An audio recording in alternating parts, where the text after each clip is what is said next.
Sarah was a quiet young woman who liked to keep her life simple and private. She lived alone, worked at a small office, and spoke softly with everyone. When something serious came up, she handled it carefully and told almost no one.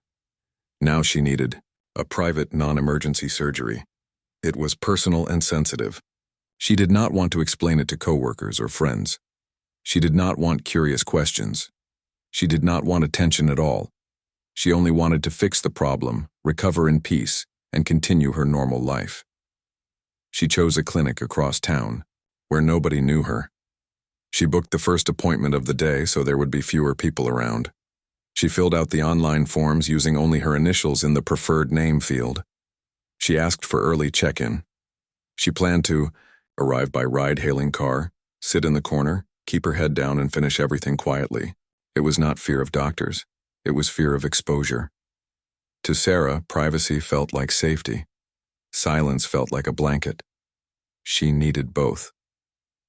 The week before the appointment, she walked by the clinic building to see the entrance and learn the path. The building looked clean, modern, and bright. The glass doors opened to a calm lobby with plants and soft light. On the wall, there were posters of the clinic's awards and photos of the lead doctors. Many had kind eyes and warm smiles. One photo made her pause. A young man in a white coat, friendly face, simple posture, and light stubble. Dr. A. Malik, consultant, surgeon, and founder. Under the photo, a small line said he had started a medical software company that helped hospitals in poor areas. Another line said he donated to patient care funds.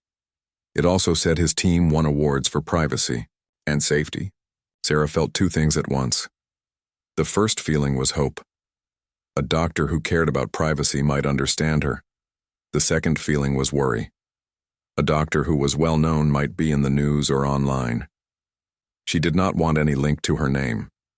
She did not want to be part of any story. She looked around the lobby again, thinking, I will only come here once, see the doctor, and leave. No one will notice me. The morning of her consultation arrived. She dressed in simple clothes and tied her hair back. She put her phone on silent and left early. The streets were quiet. In the ride-hailing car, she watched the city wake up. Shops were rolling up shutters. People were walking dogs. A bakery on a corner let out a warm smell. For a moment, her chest felt light. Then she remembered the appointment and her stomach tightened again. She took a slow breath. This is about care, she told herself. This is about feeling well again. I'm allowed to ask for peace. At the clinic, the glass doors slid open. A gentle piano song played in the background. The front desk had soft beige colors and a small sign. Welcome. Please share your preferences. We respect your privacy. The receptionist smiled in a quiet way, not loud or pushy. Good morning, the receptionist said. How can we help? Sarah gave her initials and the early slot time. The receptionist checked the computer, nodded, and handed her two small forms on a clipboard. Would you like water or tea? She asked. Water is fine, Sarah said, almost whispering. The receptionist understood her tone and lowered her own voice, as if matching Sarah's rhythm. The waiting area had comfortable chairs not too close to each other, and a view of trees outside. Two other people sat far apart reading their phones. No one stared.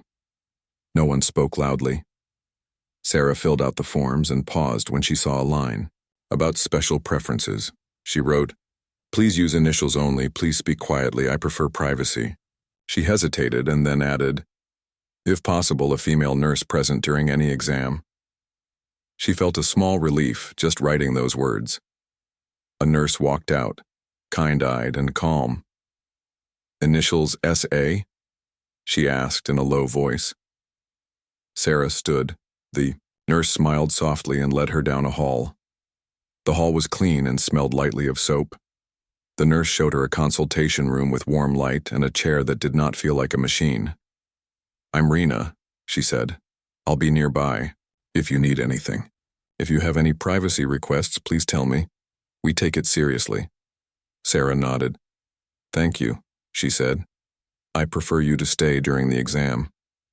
Rena replied, Of course, I'll be here. When the door opened again, a man stepped, in wearing a white coat and a simple expression. He looked like the photo in the lobby, but more real and more human. "Good morning," he said. "I'm Dr. Malik. Thank you for coming early. May I call you S.A. as noted here?" He gently touched the top of the file, not the body of the papers, as if to show that he would not pry. Sarah nodded. "Yes," she said. "I prefer that." Dr. Malik gave a small, respectful smile. "All right, we can do that."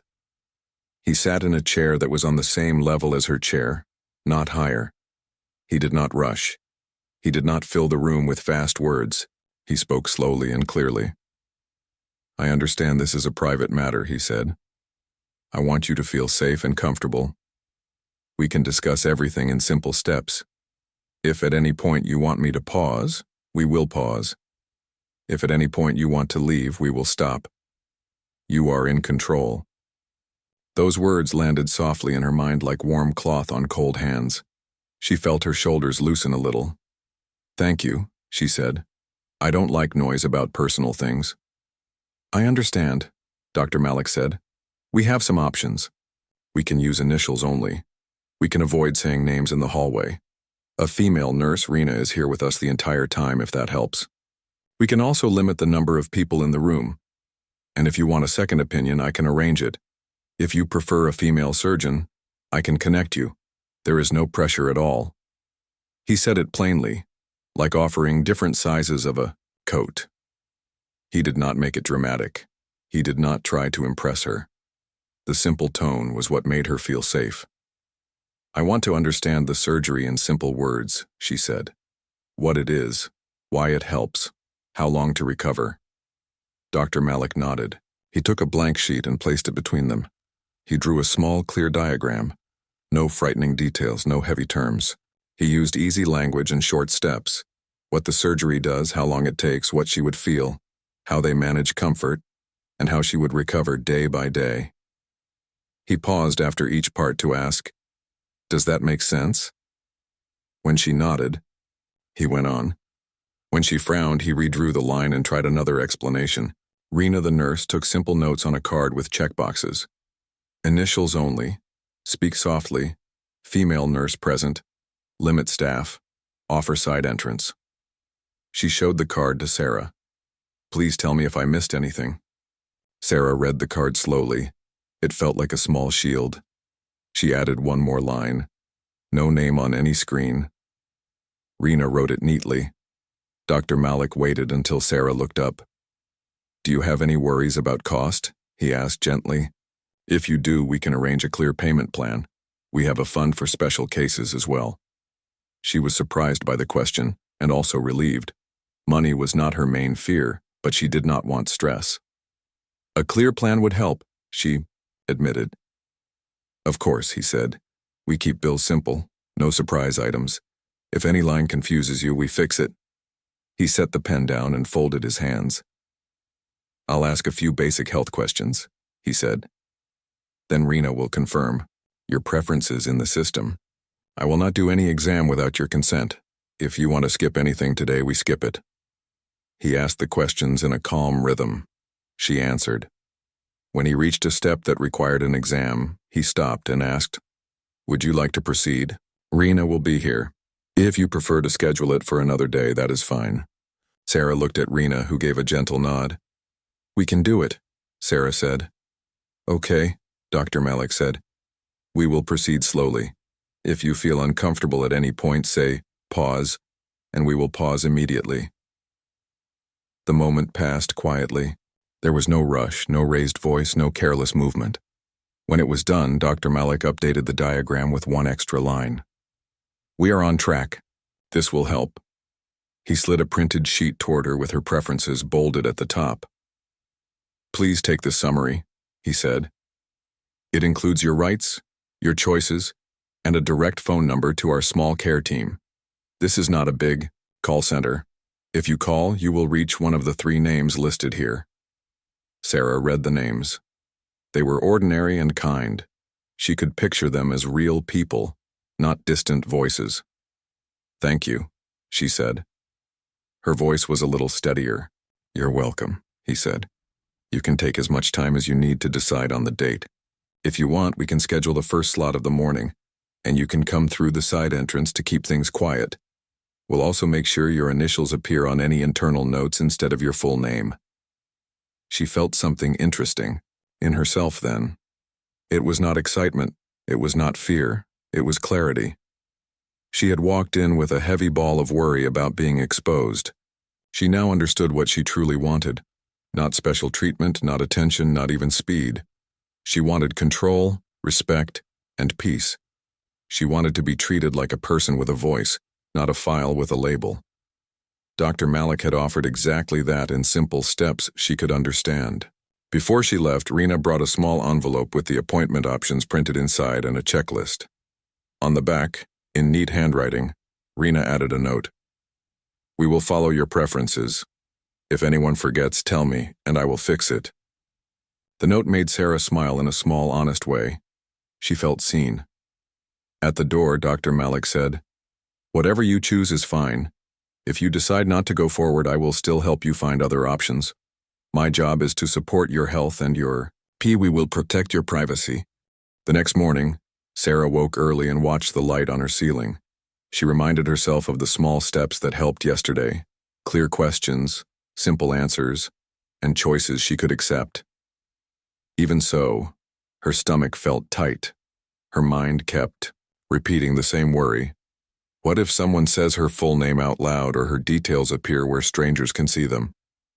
She had chosen a clinic that promised privacy, but trust is not built in one moment. It needs proof, again and again.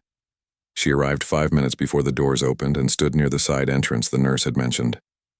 A security guard noticed her and nodded with quiet respect. When the doors unlocked, she went in and kept her head low, just like before. The lobby was calm, but the quiet did not erase her thoughts. She went to the front desk and whispered, "I'm SA for the early appointment." The receptionist smiled and handed her a small card with her initials printed on it, nothing more. "Please keep this," the receptionist said gently. "It tells staff not to use your full name." That detail comforted her. Then something small, but sharp, happened. A wall screen near the elevator usually showed appointment times with initials. For only a few seconds, a software glitch flashed full names instead. Sarah saw her first and last name appear, clear as day, under the early morning slot. It flickered there like a spark. Her chest tightened and her silence broke into a short, quiet, "Oh." A person on the other side of the lobby looked up, confused, but not focused on her. The screen switched back to initials and blank lines. The receptionist stood immediately, walked to a computer and tapped fast. "I am so sorry," she said softly. "We reported that bug yesterday and IT promised a fix. I'm calling them now. I will also cover that screen." She picked up a small sign and placed it over the display. Rena, the nurse, came out at once as if she had been waiting for any sign of trouble. "S.A., please come with me," she said in a low voice. "We'll handle this." In the quiet of the hallway, Sarah could breathe again. Rena handed her a bottle of water and repeated, "I'm sorry that happened. I've asked the desk to create a manual backup so the screen stays off during your visits." A minute later, the clinic manager joined them, apologizing without excuses. "We've disabled the lobby screen for the day," she said. "We also added a privacy flag to your file. That means extra checks before anything shows anywhere. Thank you for telling us." It was a small mistake, but it mattered to Sarah. She listened to the apologies and watched what people did next. They did not defend the error. They fixed it. The difference was important. Even so, she needed a moment to steady herself. "Can I sit for a minute?" she asked. "Of course," Rena said.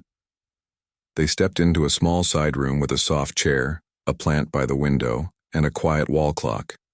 Rena sat nearby, not too close, not too far. She did not talk to fill the silence. She let the room be calm. A soft knock came and Dr. Malik stepped in. He did not reach for the file. He did not reach for a screen. He simply said, "I heard what happened. I'm sorry. We will keep your privacy safe. The screen is off now, and IT is pushing a permanent fix by noon. We can reschedule if you prefer, and we will keep the side entrance plan. Sarah looked at him, trying to decide if she believed him. Yesterday, his quiet steps and clear words had made her feel safe. Today, the tiny mistake had shaken her. "I don't want my name anywhere," she said. "Not on a wall, not in a hallway, nowhere." "Understood," he said. "We'll add a red privacy lock on your chart. That means any changes require a supervisor. We'll also remove your name from all public-facing systems and show only your initials inside. If you want, we can use a code instead of initials." "A code?" she asked. "Yes," he said. "A phrase or number that only, when you check in, you can say your code. Staff will match it to your chart." She thought for a moment and picked a simple word from childhood, something common enough to not attract attention, but clear to her. Rena wrote it on a small slip and filed it in the privacy notes, which needed 2 sign-offs to open. The process made Sarah feel safer. It was not magic. It was method. They moved to a consultation room. Dr. Malik explained the plan for the next steps in short sentences. A simple pre-op test, then a review call, then scheduling. "If at any point you decide not to continue, that is fine," he said. "Your choices lead, not our schedule." He paused. "Would you like a second opinion?" She shook her head. "I just want this to be quiet and honest," she said. He nodded. "That is what we will do." The pre-op test room was small and warm. Rena stayed with her as promised. A second nurse introduced herself softly, explained each step, and asked for consent each time. When the test was over, Sarah felt the pressure in her chest ease a little. She liked that no one rushed her. She liked that people explained simple things simply. Back in the consultation room, Dr. Malik showed her a printed plan with only basic words, date options, arrival time, side entrance note, and the privacy code. The plan also included a fee line with no hidden items. "This is the whole cost," he said. "If anything changes, we tell you first. If you need a payment plan, we will set it up now." Money had not been her number one fear, but it was still real. She did not want to worry later. "A plan would help," she said. "Done," he replied and called billing. The billing officer came in quietly, showed her 2 options with no pressure, and left. Simple, clear, kind.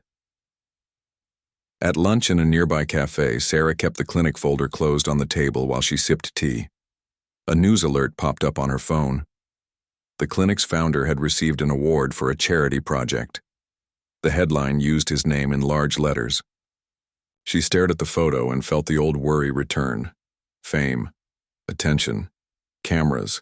She pictured crowds and reports, even though she had never seen any media at the clinic. She looked up at the cafe window. There were no cameras. No one was watching her. But the feeling stayed. She opened the folder and read the patient rights page again. It said she could refuse any non-essential presence in the room, ask for staff changes, and use a private entrance.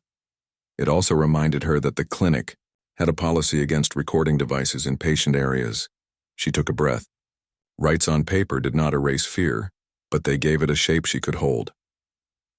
That evening, a friend texted, "You free Saturday? Brunch?"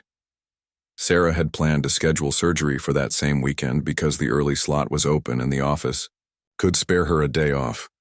Her friend's cheerful message felt like a light knocking on a locked door inside her mind. She typed, "I have a small errand." Then she paused. She did not want to lie, but she wanted privacy. She typed again, "I have a medical appointment, but it's simple. I'll rest that day." The friend sent heart emojis and a "Tell me if you need soup." That was enough. Later, Sarah tried something unusual. She called the clinic main number from a different phone and, in a calm voice, asked, "I'm a relative. Is SA there today?" The person on the phone replied, "I'm sorry, we can't confirm patient information.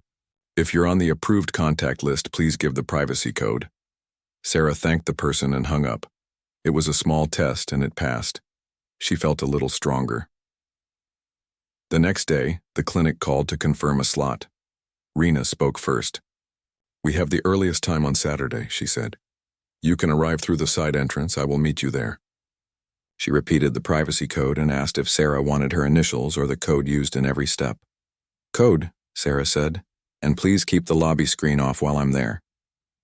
Already done, Rena said. 8 fixed the bug and we keep the screen disabled during your visit. Dr. Malik joined the call briefly to re-explain a few details.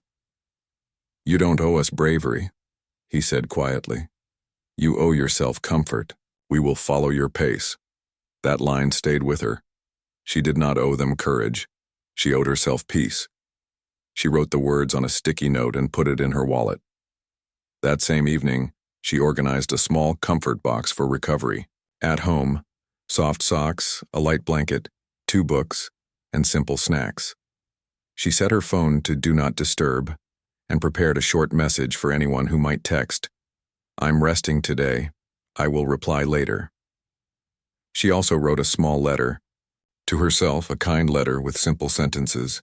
It is okay to ask for quiet. You are not a problem to be solved. You are a person to be cared for. On Friday, she went back to the clinic for a final signature. At the desk, the receptionist did not speak her name. Welcome, the receptionist said. May I have your code? Sarah said the word, and the receptionist nodded and handed her a discreet badge with the same code. This badge tells everyone to use the privacy setting, she said. You can clip it inside your bag if you prefer. Sarah clipped it inside where only she could see it. In the hallway, she passed the wall where her name had appeared for a few seconds the other day. The screen was off and covered with a paper sign that said under maintenance. The clinic manager saw her glance and said, We replaced the system. Even when it returns, your visits will never show there. The manager added, We trained the morning crew on privacy protocols this week and updated our checklist. Thank you for helping us improve. Hearing that made Sarah feel something like quiet pride. Her fear had led to better care, not only for her but for others. Before she left, Dr. Malik asked if she had any questions. 1, she said.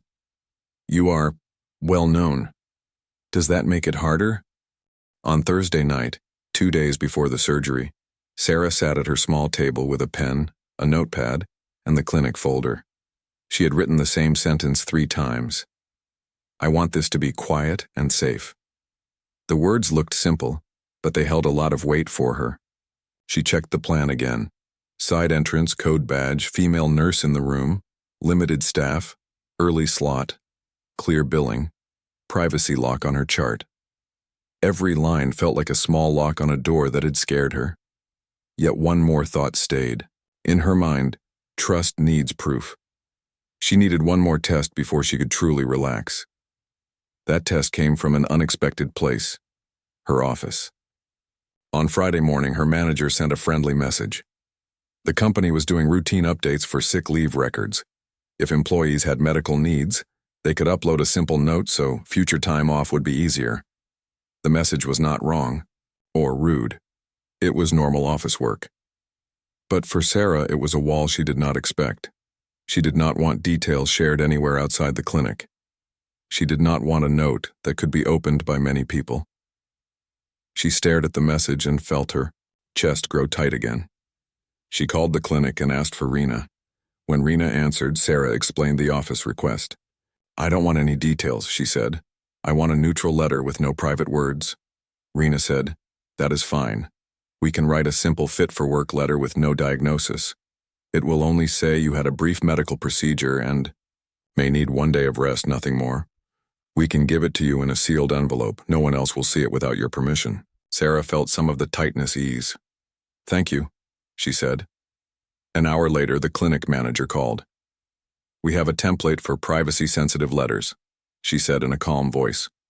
We can leave it at the front desk with your code on the envelope. There will be no email unless you ask for one. This attention to detail mattered to Sarah. The clinic was not perfect. She had seen a mistake before. But they kept showing one thing. When something worried her, they changed the plan to protect her peace.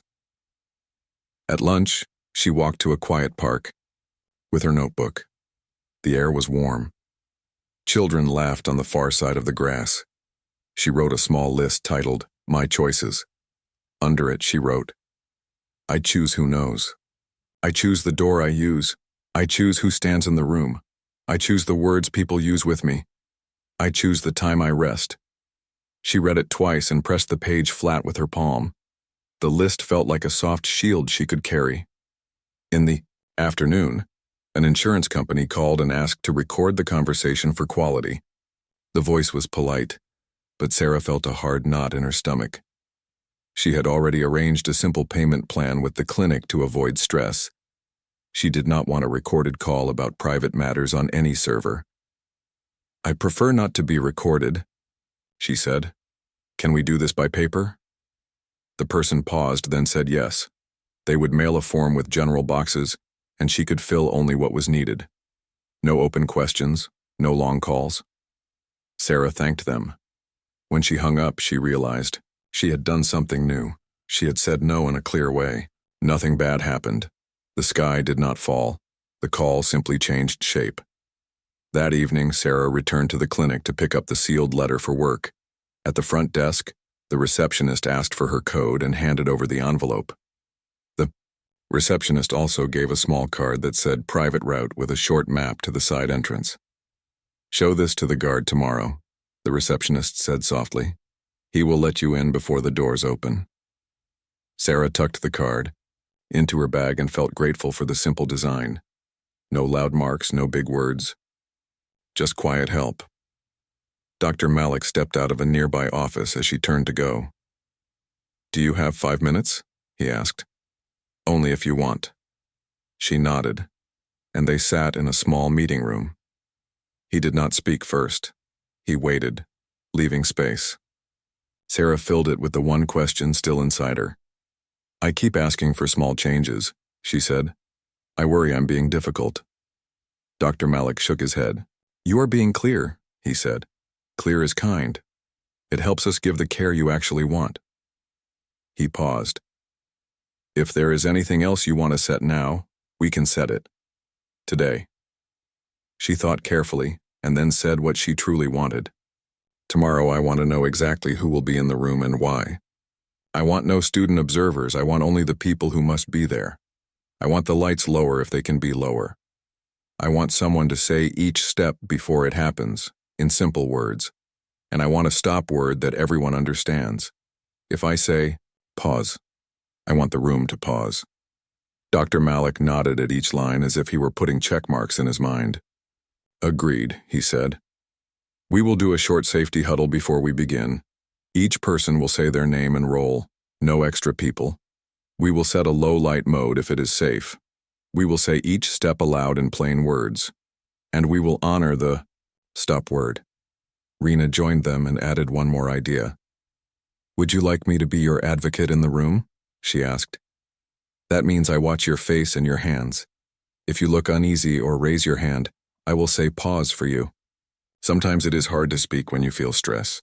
I can help. Sarah felt warm relief at this simple offer. Yes, she said. Rena wrote Advocate Rena on the sheet and placed it in the privacy notes.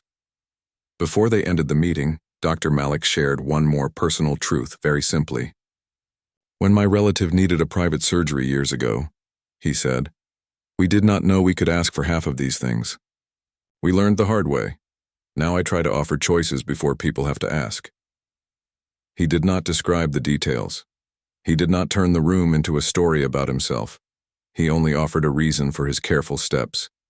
Sarah appreciated that. She did not want drama.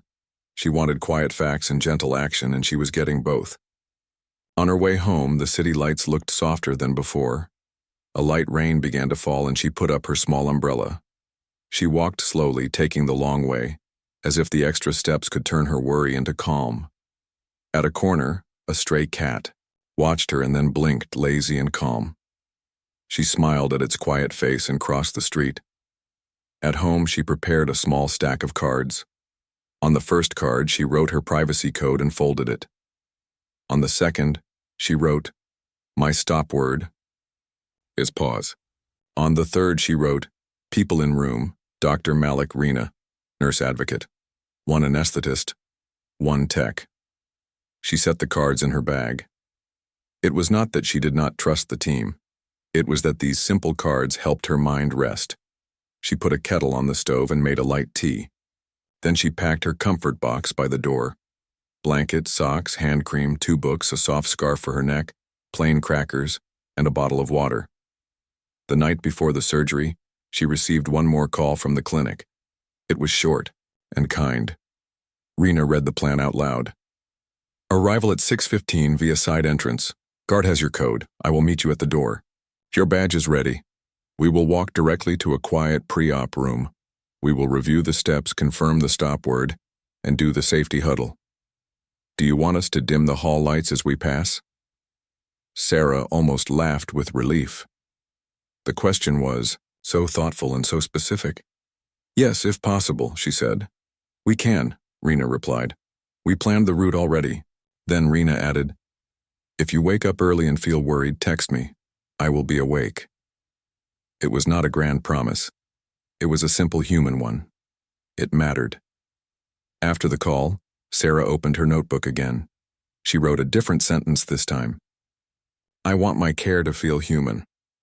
She looked at the words and realized something gentle and new inside herself. She did not only want to be invisible, she wanted to be seen the right way. As a person, not a case. She was shy and private, yes. But she also wanted to make something better, even if it was small. That desire surprised her, because it was not about hiding. It was about improving the path she had just walked. She picked up her phone and wrote a short message to the clinic manager. She proposed 2 patient-friendly changes, a small privacy choices card at check-in with boxes to tick, and a standard code-only option for any patient who wanted it, advertised clearly on the website. She did not expect a reply that night, but one came anyway, brief and kind. Thank you. We will add the card. We will draft the code-only option this week. Your ideas are already helping others. She put the phone down and rested her hand on the cover of her comfort box. She imagined a future patient, another shy person like her, walking into the clinic and finding a small card that said, do you want initials only? Do you want a code?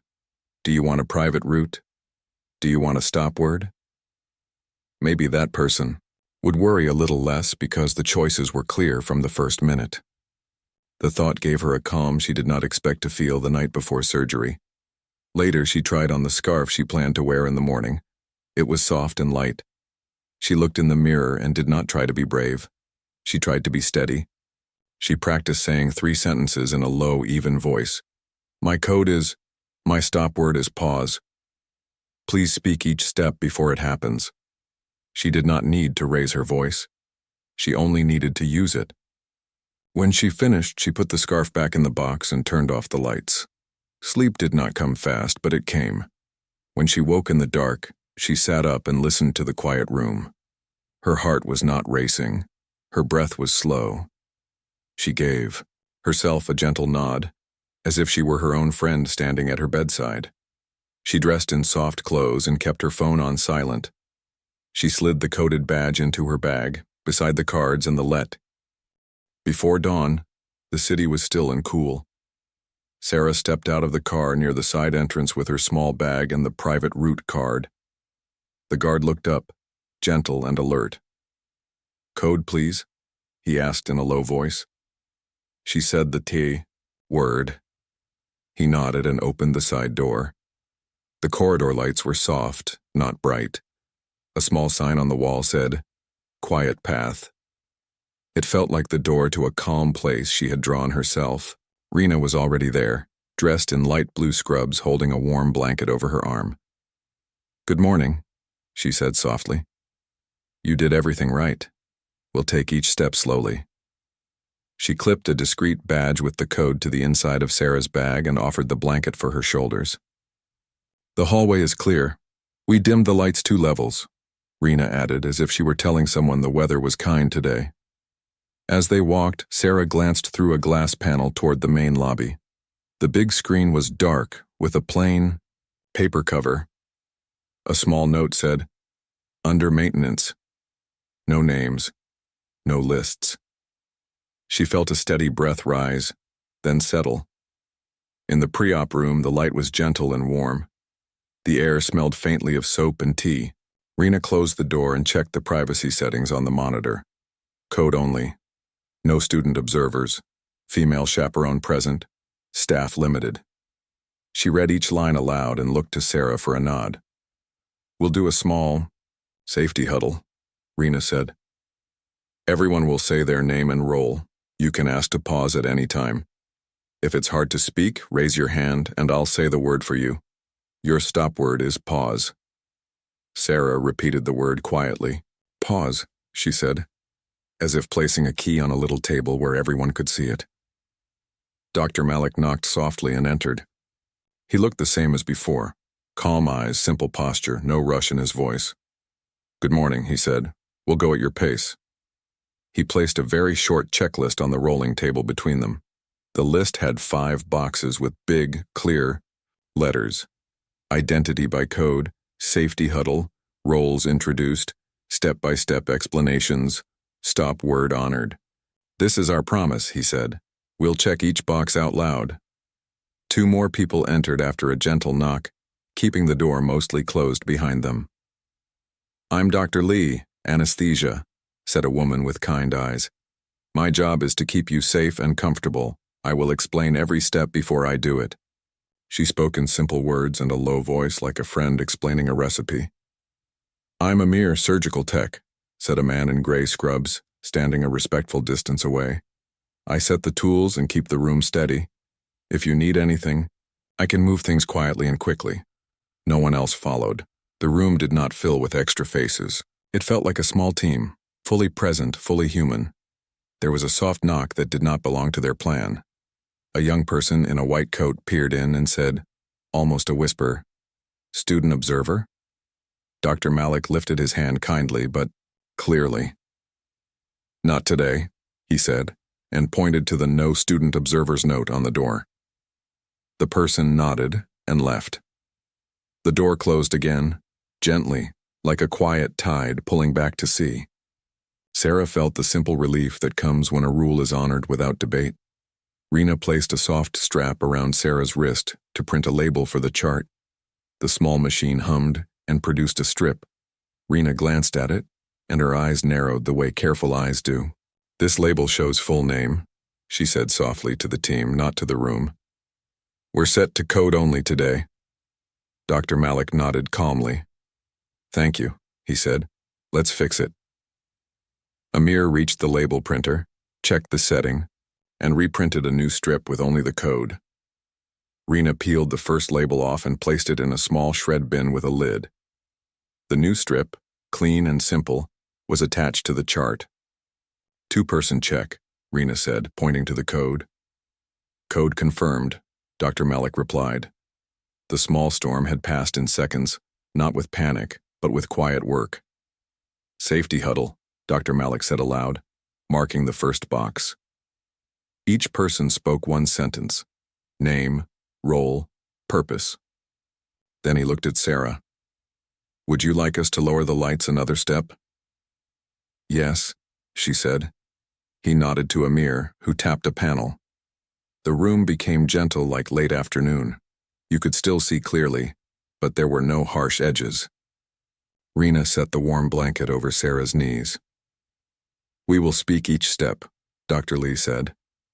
"First, I'll place a soft clip on your finger to watch your oxygen, then a small cuff on your arm to check your pressure. You can tell me to pause at any time." The clip went on, then the cuff. They were ordinary things, but the way each action was explained made them feel respectful. "Now I will place a small IV," Dr. Lee said. "You will feel a little pinch. We can pause if you wish." Sarah looked at Rena and then back at Dr. Lee. "I'm ready," she said. The IV went in with gentle hands. "The IV is in," Dr. Lee said. "I am flushing it with saline. That just means a small flow of clean fluid. You may feel coolness in your arm." Sarah felt it like a soft river under skin. Nothing rushed. A brief tone sounded overhead, one clear beep. The intercom crackled and a calm voice said, "Test of the alert system, please ignore." The sound startled Sarah a little. Rena placed a light hand on the bed rail near Sarah's fingers so she could tap if she needed. "We're still here," Rena said softly. "It is only a test." The voice ended. The room returned to its quiet hum. Dr. Malik looked at Sarah and asked, "Would you like a 1-minute pause?" She shook her head. "I'm okay," she said. He marked, "Pause offered," on the checklist, not as a requirement but as proof of respect. "Next step," Dr. Lee said gently. "I will give a relaxing medicine through the IV. You will feel sleepy. We will keep you safe and comfortable. If you want me to wait, I can wait." "I'm ready," Sarah said, and took one slow breath. Rena leaned closer in Sarah's line of sight, not blocking anything, just being there. "We'll keep the room calm," Rena said. "If you need me to say pause, I will." The medicine flowed. The ceiling lights softened into a kind blur. Sarah listened to the voices like soft notes in a song she trusted. "IV flowing," said Dr. Lee. "Monitoring steady," said Amir, reading the screen. "All right," said Dr. Malik, his voice like a warm, low drum. "We are here." As the room shifted into its quiet rhythm, the building lights flickered once, just a breath of darkness and then back. The backup power kept the machines steady. The monitors did not even blink. "We are on backup," Amir said calmly. "All systems stable." No one hurried, no one spoke sharply. Dr. Malik said, "Rena, let's confirm patient comfort." Rena leaned gently. "Sarah, you're safe, we're stable. Do you want me to say pause?" Sarah's lips barely formed a small word. "No," she breathed. "Keep going." Rena nodded to the team. The small storm passed, like a cloud, sliding off the sun. When the gentle medicine pulled her toward sleep, she remembered the little cards in her bag, the letter for work sealed in an envelope, the soft scarf waiting at home. She remembered the word quiet on a library shelf. In her dream, she closed her eyes. The room kept its promise. Time passed in the way time does when good people do careful work. Rena watched, as promised, reading the small signs that mean comfort or discomfort. Dr. Lee kept the numbers steady and the air smooth. Amir handed what was needed when it was needed. No clatter, no fuss. Dr. Malik's voice came now and then, low and clear, marking small milestones for the team. The door stayed closed. A vendor cart rattled in the hallway once, then rolled away. A clipboard tapped softly on a counter, then learned to be quiet. The world outside the door kept moving. The small world inside stayed calm. When Sarah woke, it was not a sharp jump. It was like surfacing from a warm pool. She felt the blanket. She heard a clock tick. She saw Rena's face, the kind way you see a light when you open your eyes slowly. "Hi," Rena said softly. "You did well. We stayed with you the whole time." Sarah blinked and swallowed. Dr. Lee checked the cuff and smiled. "Numbers steady," she said. "We're going to give you a sip of water. Small sips." Rena held the cup with a straw and guided just enough for comfort. Dr. Malik came into view, not too close, not too far. "Everything went as planned," he said in plain words. "There was a small routine challenge that we handled safely. We followed your steps. No observers. Low light when safe. We spoke each step in simple words. Your stop word was honored as a rule. You did not need it, but it was there." He placed the short checklist on the table so she could see the boxes checked. Identity, huddle, roles, steps, stop word. The marks looked like little flags on a map that had brought her here. They let the room stay quiet for a while. No one asked her to stand too soon. No one pushed her to talk. When Rena asked one question, it was small and kind. "What hurts?" Sarah thought and answered honestly. "A little sore," she said. "A little tired." "We can help both," Dr. Lee said. She explained the pain plan slowly and handed Rena a simple sheet with big letters. When to take what to watch for, who to call. The sheet had only the code, not a name. At the bottom, There was a direct number to the small care team with 3 names she already knew. There was one, more small test from the outside world. Sarah's phone buzzed once in her bag where it was set to low. A friend had posted, "Good vibes for a brave friend today." No names, no details. Still, Sarah did not want even that. She asked Rena to pass the bag, opened the message and typed, "Thank you, please remove the post. I'm keeping today. Quiet. I'll text you soon." The friend wrote back at once, "Deleted, rest well." The knot in Sarah's chest untied a little more. She saw how a simple request, Clea B. The morning after the surgery, Sarah woke to a pale light on her curtains and the steady tick of her wall clock. Her body felt sore but safe, like a place where careful work had been done and now needed rest. She reached for the glass of water on the table and took small sips. The comfort sheet lay beside it with simple steps in big letters.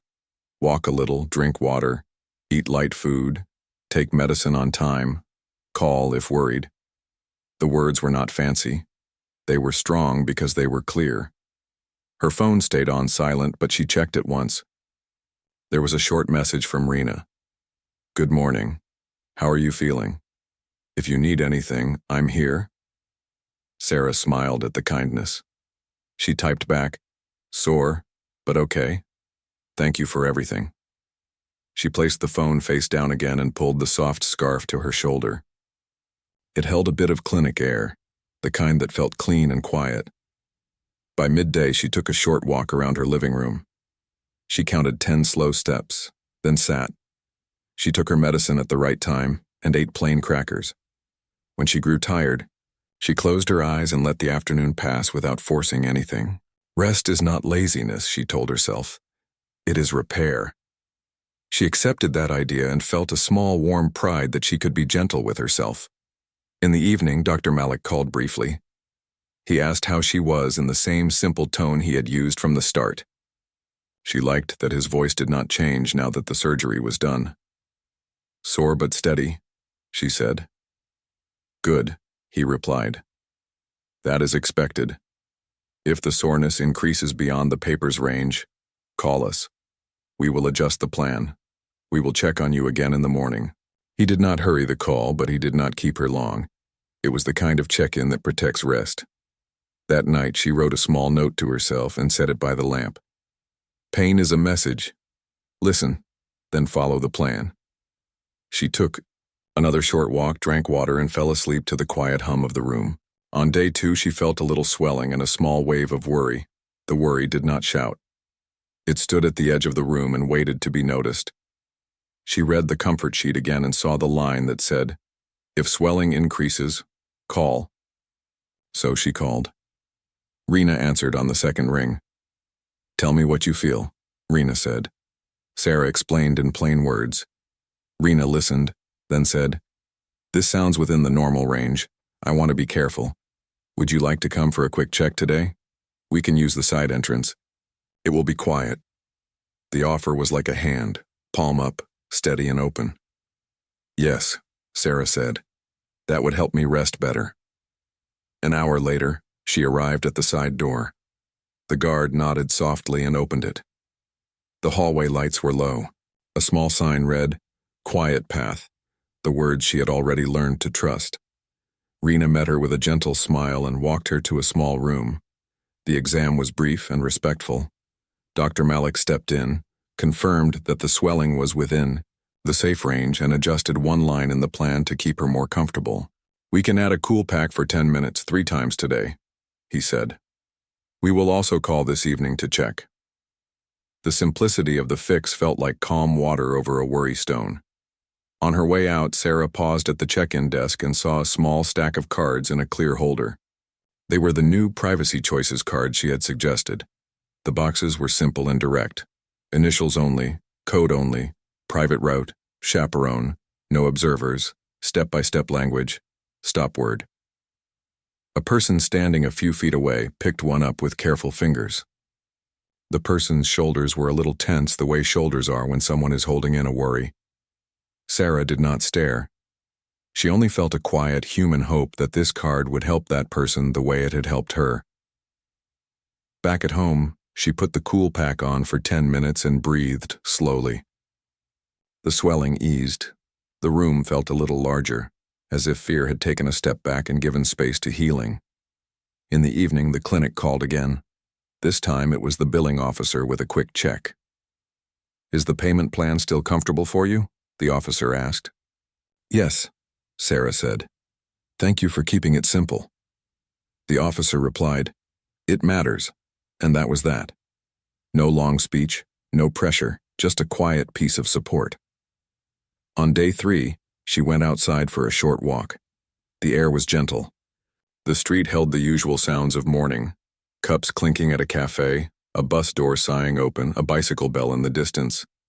She wore her soft scarf and moved at an easy pace. A neighbor waved and she waved back. No one asked where she had been. No one needed to. She liked that life could hold private things without breaking. Her manager texted a simple message: "Hope you're resting. Your note is on file. Take your time." The sealed envelope from the clinic had done its job without opening more doors than needed. At work, people respected her space. She did not have to explain or defend. This small kindness felt bigger than it looked. On day 4, she felt strong enough to read for a while. She chose a short book with quiet chapters and clean sentences. When she took breaks, she looked at the comfort sheet. Not because she had to, but because it reminded her that a plan, even a simple one, can be a kind anchor. She set alarms for the medicine and did not argue with them. She let the plan hold some weight so her mind did not have to hold it all. On day 5, she received an email from the clinic manager with 2 updates. The first said the lobby display software now had a default setting that hid names for all code-only patients and turned itself off during quiet path blocks. The second said they had added a line to staff training: "Clear is kind. Offer choices before people have to ask." The words looked like a small bridge from her experience to the next person's relief. She felt a grateful warmth, the kind that is not loud and not quick. It sits in the chest like a safe candle. At the end of the week, she returned for her follow-up visit. The side entrance was ready. The guard knew the code. Rena met her with a soft, "Welcome back." In a private room, Dr. Malik checked the healing work and explained each point in friendly, everyday words. "You're healing well," he said. "Keep the walking, keep the water, keep the kindness to yourself. In another week, this will feel like a finished chapter." He paused, then added, "Do you want to share any feedback with the team?" He did not ask for praise. He asked for help to improve. She thought for a moment and gave 3 small notes. First, the hallway quiet path signs could be placed 1 step earlier, so anxious patients feel calm sooner. Second, the reminder emails should default to time-only subjects for all code-only patients, not just upon request. Third, the safety huddle checklist might include a short line that says, "Pause offered," so the team always remembers to ask and not just wait. Dr. Malik wrote each note clearly and thanked her. "These are good," he said. "They will become real." Before she left, he handed her a small card with a new phone number and 3 names, the same care team but now labeled Quiet Path Support. "We built this after our talk," he said. "It is for any patient who needs extra privacy and simple steps.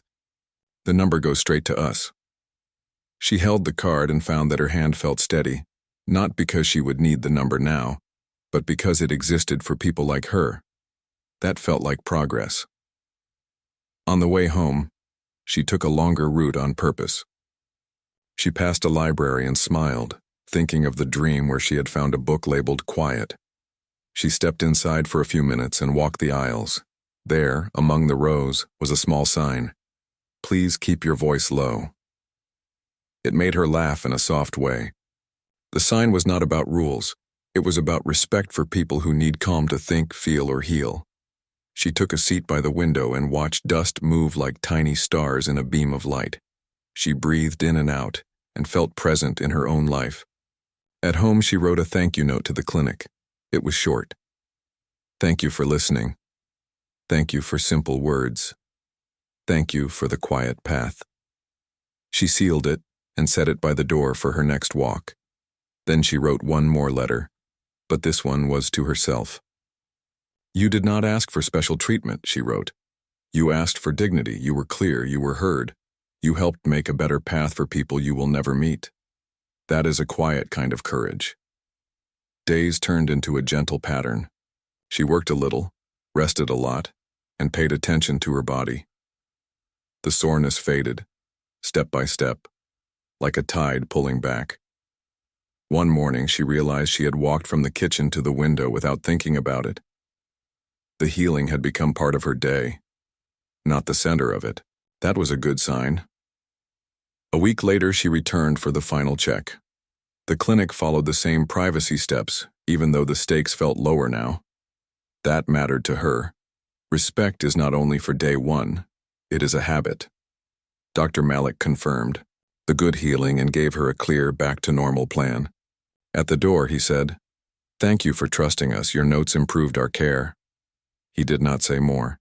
He did not need to. She nodded and left with a light step.